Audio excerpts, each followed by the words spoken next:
सोचो अगर तुम्हारे पास एक ऐसी पावर हो जो लोगों के सपनों को रियलिटी में बदल सके, तो तुम क्या करोगे?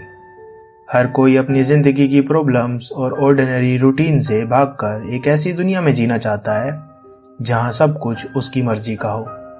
एक ऐसी दुनिया जहां उनका हर सपना पूरा हो और हर प्रॉब्लम का सॉल्यूशन उनके फेवर में हो। लोगों की यही चाहत तुम्हारे लिए एक गोल्डन अपॉर्चुनिटी बन सकती है। अगर तुम उनकी फैंटेसीज को समझकर उन्हें वो दुनिया दिखाने में कामयाब हो जाओ, तो तुम ना सिर्फ उनका ट्रस्ट जीत सकते हो, बल्कि उनकी लाइफ का एक इम्पोर्टेंट हिस्सा भी बन सकते हो। और यही फिलॉसफी समझाता है द 48 लॉज ऑफ पावर का लॉ नंबर 32, ले टू पीपल्स फैंटेसीज। इस दुनिया में हर इंसान की एक परफेक्ट रियलिटी की फैंटेसी होती है। लोगों को सच्चाई से ज्यादा अपने सपने पसंद है, क्योंकि फैंटेसीज उन्हें उनकी डल लाइफ से निकालकर एक अलग ही दुनिया में ले जाती है। अगर तुम लोगों की फैंटेसीज को समझकर उन्हें फुलफिल करना सीख गए, तो तुम उनका ट्रस्ट, लॉयल्टी और एडमिरेशन आसानी से जीत सकते हो। आज की इस वीडियो में हम डिस्कस करेंगे कि कैसे तुम इस लॉ को समझकर अपनी लाइफ में यूज कर सकते हो। चलिए एक कहानी से शुरुआत करते हैं जो 18वीं शताब्दी के फ्रांस की है। ये कहानी है जियाना एंटोनिएट पॉइजन की, जो बाद में मडाम द पोमाडोर के नाम से फेमस हुई। मडाम द पोमाडोर एक मिडिल क्लास फैमिली से थी, लेकिन उन्होंने फ्रांस के किंग लुइस 15 का दिल जीत लिया और वहां की एक इन्फ्लुएंशियल फिगर बन गई, क्योंकि मडाम द पोमाडोर ने एक छोटी सी बात समझ ली थी। किंग लुइस 15 की दुनिया एकदम डल और बोरिंग थी। वो एक ऐसे इंसान थे जो थ्रिल और एक्साइटमेंट की तलाश में थे। मडाम द पोमाडोर ने उनकी फैंटेसीज को समझकर उन्हें एक ऐसी दुनिया दिखाई जहां उनका हर सपना पूरा हो सकता था। उन्होंने अपने आप को सिर्फ एक लवर के रूप में नहीं, बल्कि एक एडवाइजर और एंटरटेनर के रूप में प्रेजेंट किया। वो कभी एक आर्टिस्ट बन जाती, कभी एक फिलोसोफर और कभी उनकी परफेक्ट कंपेनियन। इस अनप्रिडिक्टेबिलिटी और फैंटेसीज को फुलफिल करने की वजह से किंग लुइस उन्हें कभी भूल नहीं पाए। यही स्ट्रेटजी मडाम द पोमाडोर को हिस्ट्री की सबसे पावरफुल वुमेन्स में से एक बनाती है। अब सवाल ये है कि हम अपनी लाइफ में इस लॉ को कैसे अप्लाई कर सकते हैं। दोस्तों, सबसे पहले लोगों की फैंटेसीज को समझना सीखो। हर इंसान का एक ड्रीम होता है, चाहे वो एक परफेक्ट रिलेशनशिप हो, सक्सेसफुल करियर हो या एक थ्रिलिंग एडवेंचर। तुम्हें बस उनकी डिजायर्स को समझकर उनका सॉल्यूशन बनना पड़ेगा। एग्जाम्पल के लिए, मान लो तुम्हारा दोस्त या पार्टनर हमेशा से एक ड्रीमी वेकेशन की बात करता है, शायद किसी एक्सोटिक बीच पर रिलैक्स करना या किसी एडवेंचरस माउंटेन पर ट्रैक पर जाना। तुम उनके सपनों को सीरियसली लो और अपने वर्ड्स, जेस्चर या छोटी प्लानिंग के जरिए उन्हें वो एक्सपीरियंस का एहसास दिलाओ। अगर वो बीच वेकेशन चाहते हैं, तो एक छोटा बीच थीम्ड सरप्राइज प्लान करो, जैसे एक डिनर जहां तुम उसी एम्बियंस का फील क्रिएट कर सको। इस तरह तुम उनके सपनों के हीरो बन सकते हो और उनका तुम्हारे लिए रिस्पेक्ट और अटैचमेंट और ज़्यादा बढ़ जाएगा।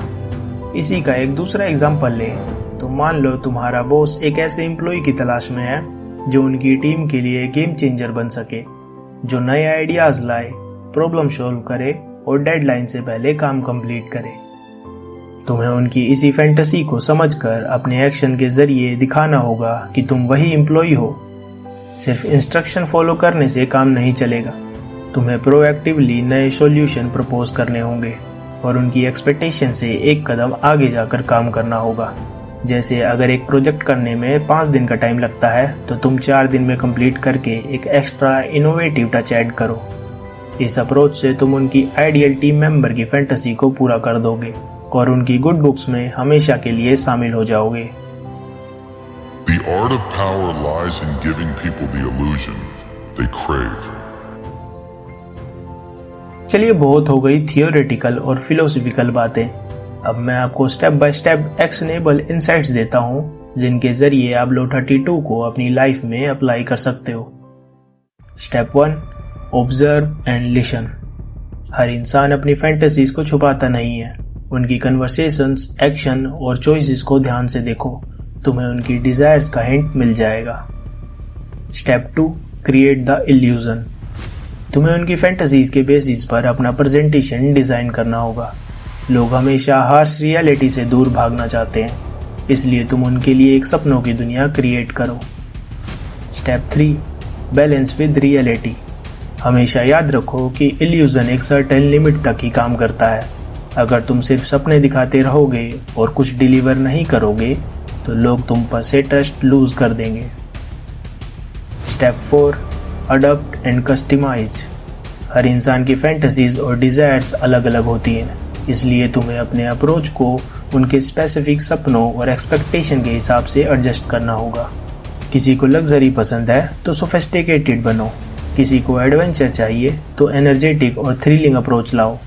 हर सिचुएशन और इंसान के लिए अपना बिहेवियर कस्टमाइज करने से तुम ट्रस्ट और इन्फ्लुएंस दोनों बिल्ड कर सकते हो।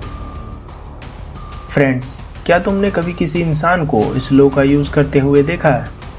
या तुमने कभी अपने किसी दोस्त की फैंटेसी को पूरा करके उनका ट्रस्ट जीता है? अपने एक्सपीरियंसेस कमेंट में ज़रूर शेयर करो। हो सकता है तुम्हारी स्टोरी किसी और के लिए एक इंस्पिरेशन बन जाए। और अगर अभी तक चैनल सब्सक्राइब नहीं किया तो अभी कर लो, क्योंकि तुम्हारे सपोर्ट से ही मैं नए और इंसाइटफुल वीडियोस बना पाता हूँ। अगली बार हम बात करेंगे लॉ नंबर 31 के बारे में। Control the options, get others to play with the card you deal.